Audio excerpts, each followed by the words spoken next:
right? Take whatever. I want to talk to you about two things that are close to my heart. One is the 5K distance, and the other one is parkrun. So they go nicely together.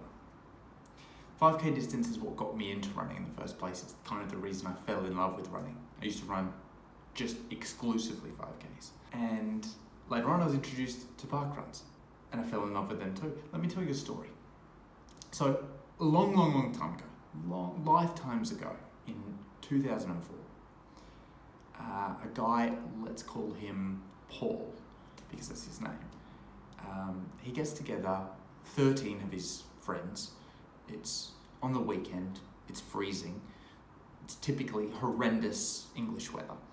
And they go to this muddy, bushy park, which is called Bushy Park. And Paul says to his friends, you know what, let's just run 5K around the park. My mate Joe, who actually becomes the first ever volunteer, says, look, I've got a stopwatch and a bit of soggy paper and a soggy pen. I'll write down your times in it. So Joe is recording the times. The rest of them, they do the 5K run around the park.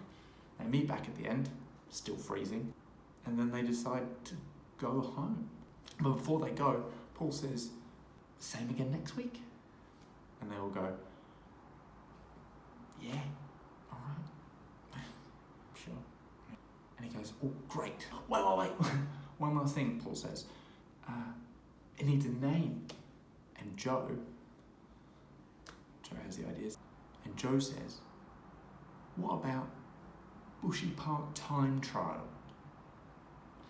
And they all go, yeah, that's fine. Don't care. So that name clearly didn't take off, and so they renamed it, of course. And now it's called Parkrun. So Parkrun, fast forward today, 2023, it's in over 20 countries. It's in like infinity locations, and over 6 million people do it like every weekend. So what is it? It's a 5K measured and timed course run by volunteers. It's completely free, but it is good to volunteer every now and again.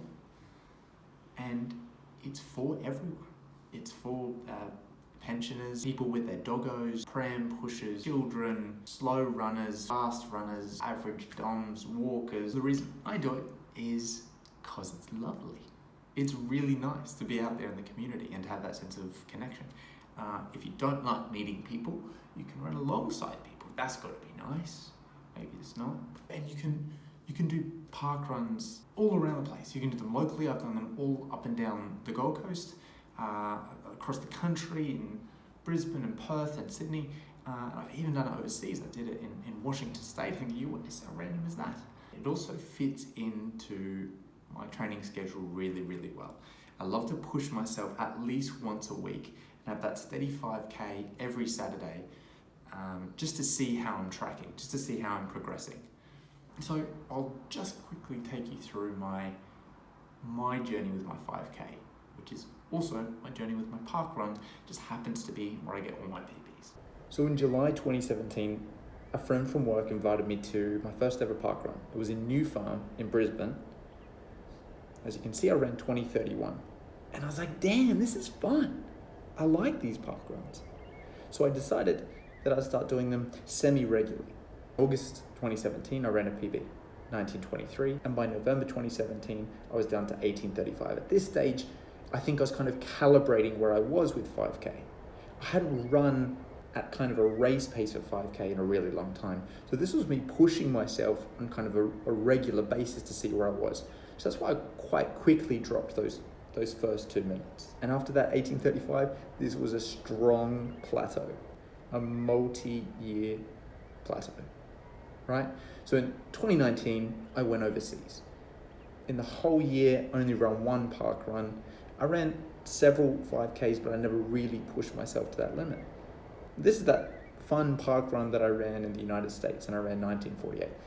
I've included it, is lucky to be included in this PB chart, only because it was an interesting one. For the next 2 years, I didn't run any park runs. I also didn't run any 5K PBs. So I got back to Australia in February 2022, got straight back into the parkruns and ran that 18:52. Again, 18:52 wasn't a PB, lucky to be included in this chart. But there is a reference point for the first parkrun I did back in Australia.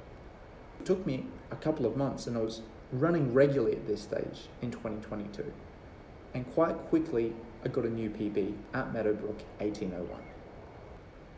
After that point, I moved down to the Gold Coast and picked up the running even more. As you can see at this stage, I went on a bit of a nice slide.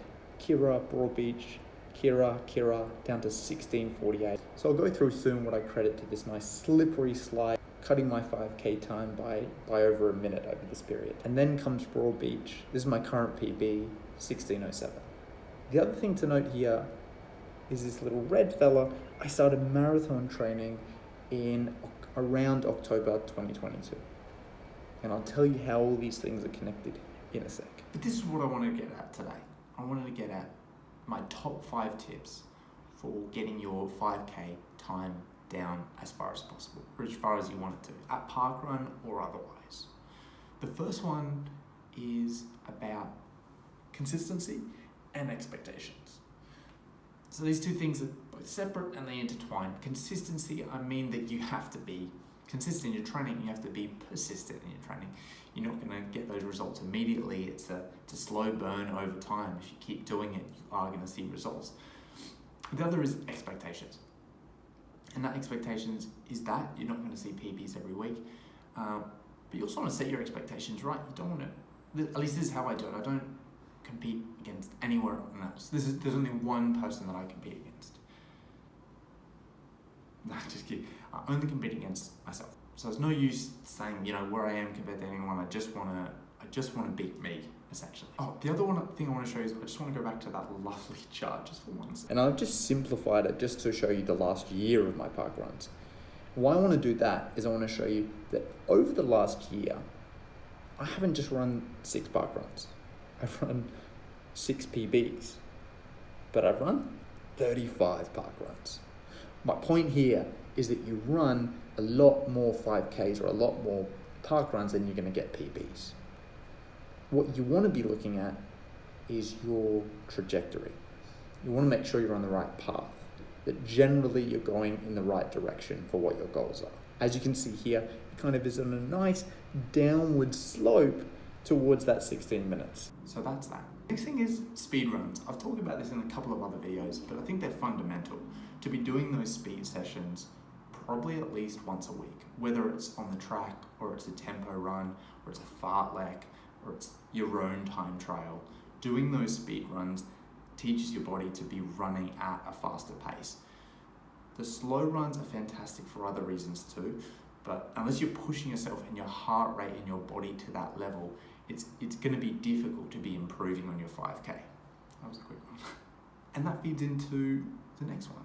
The long runs have been fundamental to getting my 5K down.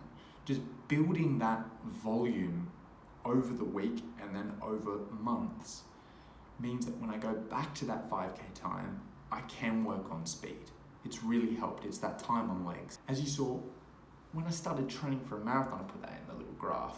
My 5K continued to go on a slippery slide, and it's still going down at the moment as I'm bulking up the marathon training. So I think there's a link there. Next tip is pacing. Everybody want to come out too fast. That's the nature of these things. When you run these 5Ks, you get really excited at the beginning, and you just want to hit the ground running, right? Try negative splitting.